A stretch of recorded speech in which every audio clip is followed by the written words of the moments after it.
हाम्रो छोरी इन्जिनियर छोरीले भाइ बुझेर ल ल ल नहाँसिकन उठ्नु न अनि पो सक्छ त hello everyone welcome back to एन्डर ब्लग तपाईँहरू सन्चै हुनुहुन्छ होला म पनि एकदम सन्चै छु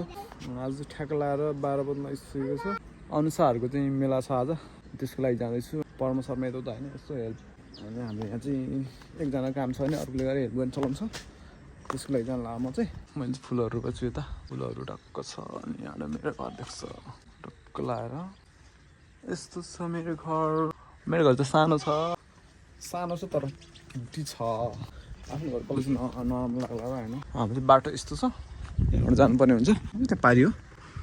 जानुपर्ने चाहिँ मान्छेहरू देख्नुहुन्छ है यहाँनिर अलिअलि मान्छेहरू देखिरहेको छ त्यहाँ चाहिँ अझ टाइम लाग्छ कि त्यहाँ चाहिँ अलिकति बढी नै प्रायः अँधेरो भएर आउँछ आज दिनभरिको दृश्य मेरो यो हो जाँदैछु गाइस अब के हुन्छ त्यहाँ गएर धान फटाउने हुन्छ कि बोक्नु हुन्छ के हुन्छ गाडाङगुडुङ मिलाएर हान्नुपर्ने हुन्छ दुई मर्का पार्नु भएन एकजनालाई रमाइलो पनि होस् काम पनि होस् भन्ने तरिकाले हिँड्यो छोरो अब हिँडेपछि हिँड्यो है खेत चाहिँ यस्तो छ त्यहाँको यहाँबाट यस्तो छ बाटो चाहिँ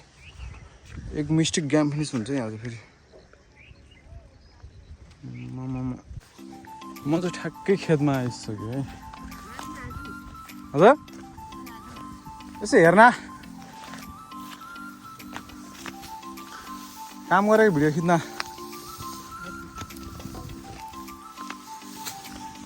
काम छ र हामीलाई गरे सर नगरे छैन त्यही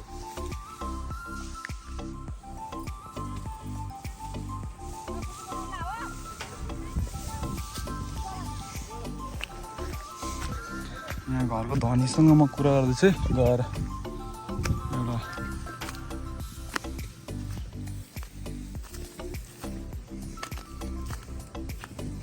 म चाहिँ खेतमा आइपुगिसकेँ घरको धनीसँग कुरा गर्नु पर्यो अलिकति कसो के हुँदैछ अहिले म घर जाने होइन क्या मम्मी हो यो त्यो भन्न मुस्लिम जस्तै देखिरहेको होला है मुस्लिम जस्तै देखिरहेको होला है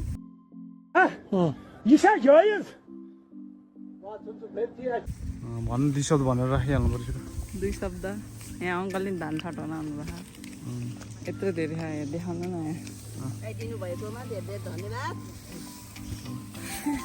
झन्डै खेतालो पुगेको थिएन होइन म यहाँ एकछिन यसो मुस्लिम म मुस्लाम माथि पनि ठडिरहेको छ एकछिन हेर्न मात्रै आयो म कहाँ मर्नु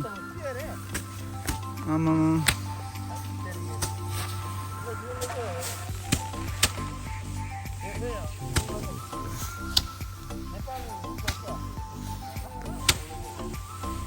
कान्छ पनि आएर त तपाईँ पनि आएको ए ल राम्रो छ धान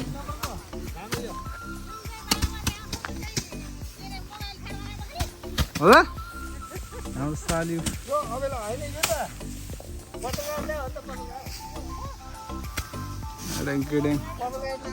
यस्तो छ है हाम्रो यहाँ भ्युज अब यो काम गर्नुपर्ने हुन्छ यहाँ करेक्ट काम गरेन भने म त ब्याङ्कमा बोक्छु है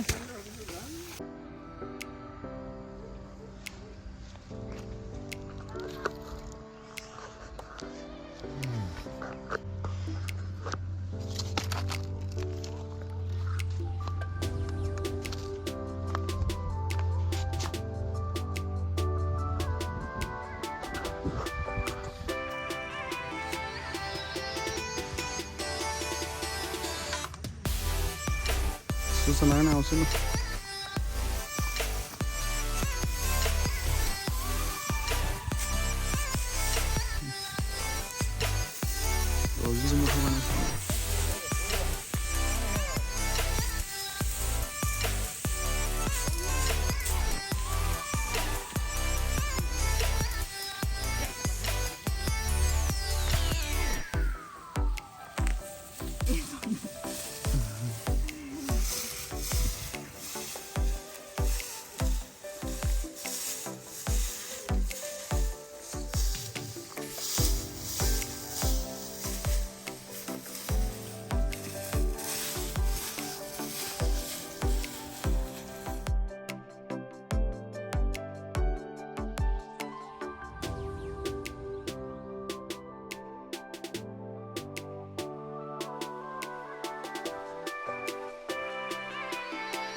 के बुझ्नु जस्तो भयो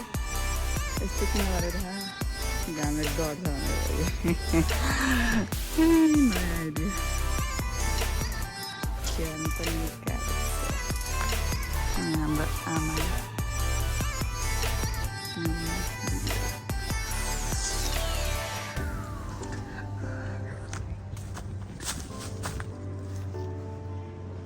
दिदी बहिनी गाइड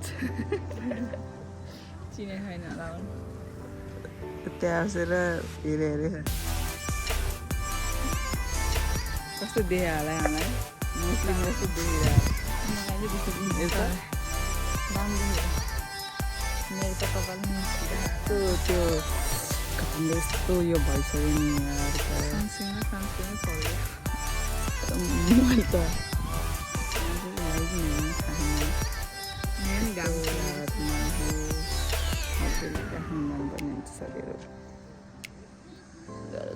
के हो मेरो जानुपर्छ पर्सिबाट कस्तो टल्किरहेको छु त बारी आएर बारी बोक्ने मान्छे है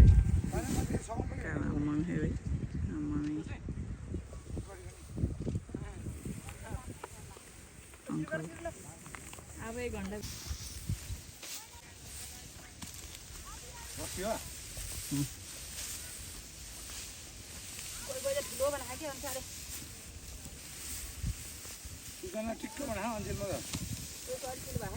पानी खाने को तपाईँ हो आमा पानी नि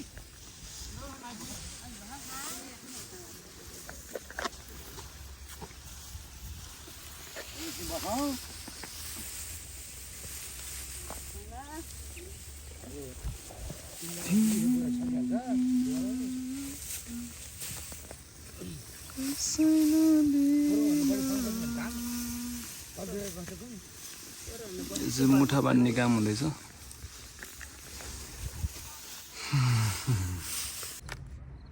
म त धान बोक्न लाएर चाहिँ धान बोक्नु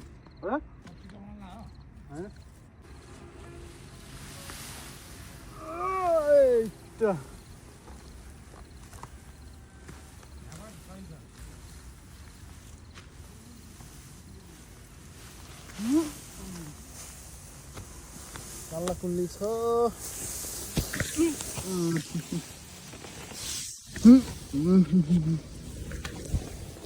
आम्मामा भाइ पनि के बिजा ठुलो हो आमा यसरी बोक्नु पर्यो क्या बोकेपछि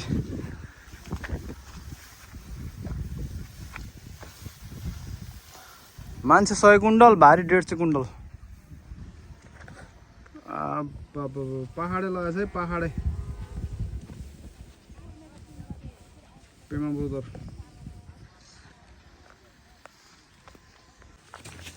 हामीले चाहिँ एउटा गरेर बोकिसक्यो म नि बोक्नु पनि बस्यो अनि यो बुढाहरू चाहिँ ठोक्नेमा म चाहिँ बोक्नेमा अनि दाइले पनि बोकिरहेको पेम दाजु पनि बोकिरहेको छ झाप्पा यस्तो मसँग लाएर सबै मरेछ मसँग सोसँग है बान्ने मान्छेहरू चाहिँ यहाँ छ है हामीले भेटौँ लागेको छ बान्ने मान्छेहरूले आज भ्याउँदैन जस्तो लाग्यो त्यस्तो गाइस है केडीहरू यस्तो छ ल बान्ने मान्छे बानिरहेको छ बोक्ने मान्छे बोकिरहेको छ हो ल राम्रोसित बान है दिदी बहिनी उताको दिदी यताको बहिनी हाम्रो गाउँ चाहिँ यस्तो छ यहाँ हाइवे भइहाल्यो अनि हाम्रो गाउँ यहाँनिर पऱ्यो म चाहिँ यहाँ हो मेरो पोजिसन चाहिँ यस्तो छ घामले रोड चाहिँ यता 4 हुन्छ भनेर यो ला हो प्रोटेक्सनको लागि यो लाएको छु मैले नि मोबाइल अब कहाँ राख्ने भन्ने चाहिँ थाहा छैन मलाई मोबाइल एखमा राख्नु पऱ्यो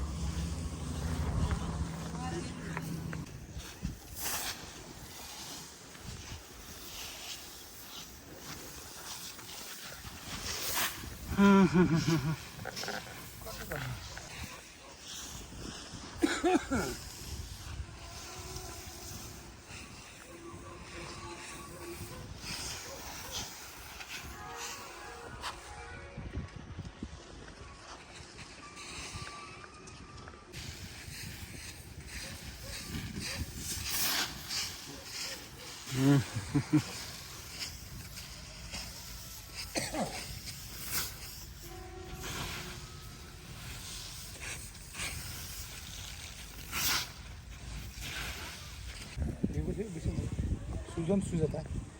सुजाता ल ल ल आयो आयो ल तान्द सुजन हानेको नि भिडियो आइस है प्याट्टा हाने है ल ल ल बारी गयो ल आमा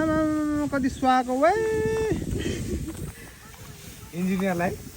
आमामा इन्जिनियरले भारी बोकेको इन्जिनियर नेताको छोरी इन्जिनियर हुन्छ डक्टर हुन्छ पाइलट हुन्छ कुन चाहिँ जाँगरी ए यो चाहिँ अल्छी चाहिँ बसिरहेको होइन बेरे भर्खर यत्रो धान ठटाएर आउँ मैले त म आउँछ अहिले यसले खाजा नखाउनु अल्छीमा बराबर दुइटै राम्रो भन्यो अलि दुइटै राम्रो हो छोरी चेलीबेटी यस्तो दामी छ कि दुइटै राम्रो हो ल हाम्रो छोरी इन्जिनियर छोरीले भाइ बहिनी ओ धुरुडा फाइनली हामीले खाजा साजा पनि खाइसक्यो होइन अब पराल पनि अब थन्काएर सक्नु लागिसक्यो पराल पनि यति बाँकी छ यता यति छ यता यति छ पराल पनि थन्काएर अनि अब फाइनली ठडाइसक्यो धान चाहिँ यति छ यति धान छ होइन 15-20 मुरी होला त्यो गाइस है अब हेरेर हाम्रो चाहिँ अब फाइनली हाम्रो धान सान नै उठाइसक्यो ल ल ल नहाँसिकन उठ्नु न अनि पो सक्छु त ल ल है ल ल ल ल ल आमा त्यस्तो भन्दैन हौ फाइनली हाम्रो आजको पिठा लगाउने काम चाहिँ आज यहाँ आएर अन्त्य भइरहेको हामी जानकारी गराउन चाहँदैछौँ एकछिनपछि अनि हाम्रो मेन यहाँ उठाउने मान्छे हुनुहुन्छ ओ निम अङ्कल अलिअलि भरिहाल्यो त्यो दाल पठाउनु ओ बाजे हाम्रो यहाँ कति मुरी आएछ र धान हाम्रो धान कति मुरी आयो भनिदिनु त यहाँ ठ्याक्कै 20 मुरी हो नि त ए 20 मुरी त होइन होला भर्दैछ अझ भर्दैछ 20 मुरीको अड्कल हो है हामी चाहिँ बोकेर उहाँ त्यो लानुपर्छ कि बोकेर फेरि यो घरमा यो घरमा है यत्रो भारी भएछ उहाँ लानुपर्छ यार भारी भएर आमा फेरि बाटो कस्तो थाहा छ यस्तो छ बाटो फेरि यार खेतै खेत क्या घाममा डुब्ला जस्तो होइन छिटो हुनु लाग्थ्यो मान्छे त रहना थियो बुढाहरू गएर दुईजना होइन यस्तो कुलो बाटो जानुपर्छ झ्याउ भइरहेछ होइन अब राख्छु होला क्या अहिले चाहिँ धान फडाएर सकिसक्यो अनि उठाएर पनि सकिनु लाग्यो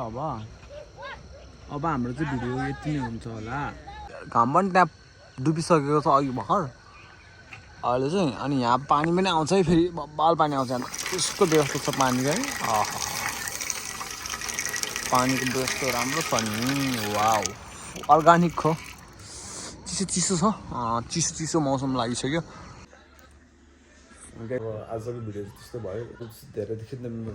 मिलेन अब क्यामराम्यान पनि थिएन मेरो होइन है धान सान उठायो आयो मैले गरेर होइन अनि खानासान खाएर आइसक्यो अब चाहिँ सुत्नुपर्ने हुन्छ अलिक थके जस्तो लाग्यो थके त लाग्यो खेतालाहरू धेरै थियो त्यस्तै हो हजुर कस्तो रमाइलो भयो हेल्पफुलको लागि हो होइन गाउँठाउँमा यसो कस्तो गाइज कस्तो लाग्यो भिडियो होइन त्यस्तो राम्रो चाहिँ भिडियो छैन होइन अब जे भयो नि आफ्नो कृषि प्रधान देश हो नि त नेपाल भनेर त्यही भएर नि यसो एउटा भ्लग त हालिदिउँ न मेरो एउटा च्यानलमा नि भनेर गरे ठिकै होला होइन हस्त guys see you next vlog यति भन्दै सबैलाई बिदा भन्न चाहन्छु हस्त गाइज